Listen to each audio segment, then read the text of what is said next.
Afternoon, guys. I'm Chibs. I'm a senior cardiac physiologist at one of the leading hospitals in London, and we are here to define what a cardiac arrest is. Now, we have seen the news. We've seen that a footballer has had a cardiac arrest on the football pitch, and we're here to define this.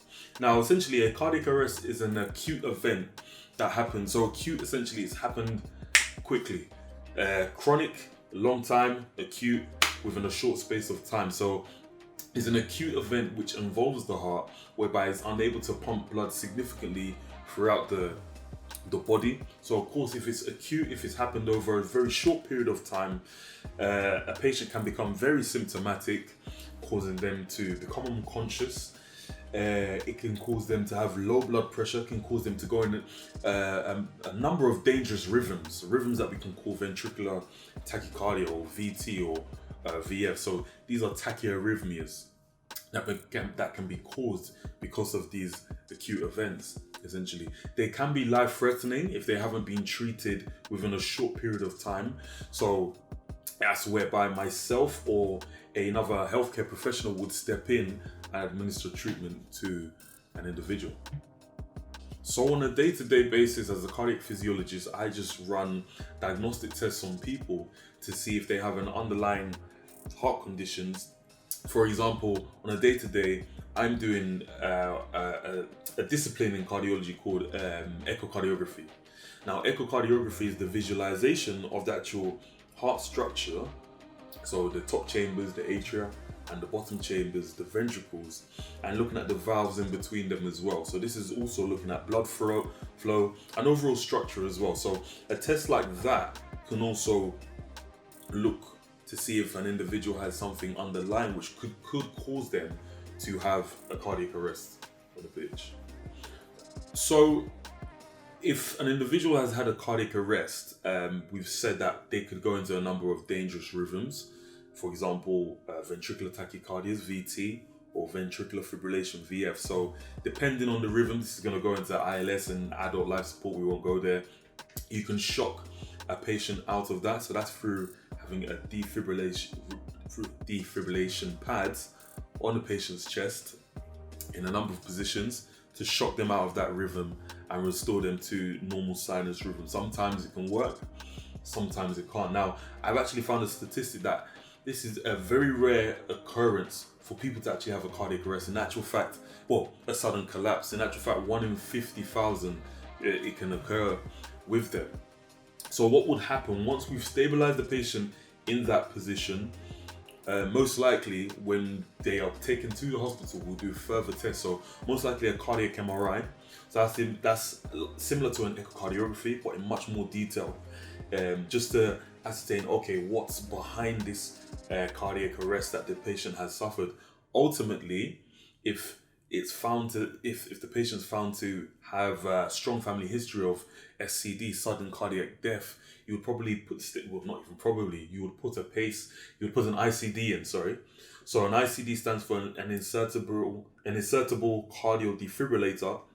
So that's similar to a pacemaker, hence why I almost tripped over my words. So it's a little can that's placed just under the pectoral here, the pectoral muscle, subcutaneous, and it has a lead, either 1 or 2, depending on the indication of the patient, that goes into the heart. And if it senses that the patient has gone into one of those fast rhythms again, is able to deliver a shock on the inside of the heart to get them out of that rhythm. So typically a patient would be able to return back to normal fitness.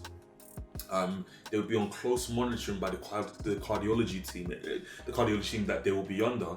So that can pertain to regular follow-up appointments, whereby you check on the device, how the device is working, how the patient's feeling as well. You can also check to see if there's been any therapy, so any shocks delivered as well. So it's just a close eye on what the individual's heart is doing. So the likelihood of a cardiac arrest, as I said before, with the statistic of about 1 in 50,000, it is very rare. You'd have to be quite unlucky to be the 1 out of the 50,000 to be the one that's suffering from a cardiac arrest. The likelihood of them returning back to full fitness, there is a chance of that. However, they will be under constant monitoring by the cardiology team that they're under. So the constant monitoring, I mean, they would have regular follow-up appointments with them that will be checking up on their device. If there's been any therapies or any shocks delivered to them, if they've had any rhythms that's gone on as well, just in general, just how they are feeling, how they're doing, how their heart is doing as well, and just working them up to the device eventually being explanted with a new battery. This would probably be something that they keep for life. So how I became a cardiac physiologist, I did all the sciences at A levels, passed them somewhat, passed them, and got into university where I studied healthcare science, cardiovascular, respiratory, and sleep sciences. Now, being a super nerd, I loved cardiovascular sciences, so I decided to go on to cardiac physiology. And 3 years later, I graduated as a cardiac physiologist. Now, I've been in the industry for about 5 years now, coming up. Yeah, 5 years. Wow, it's coming up to July, so it will be 5 years. And I've enjoyed it.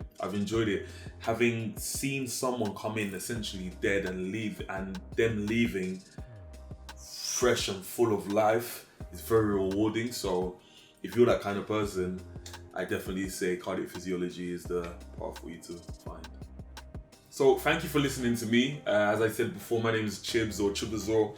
I'm a senior cardiac physiologist, and if you have any questions, message at the We Are House of Medics, or you can message myself individually and we can get a conversation going. Thank you.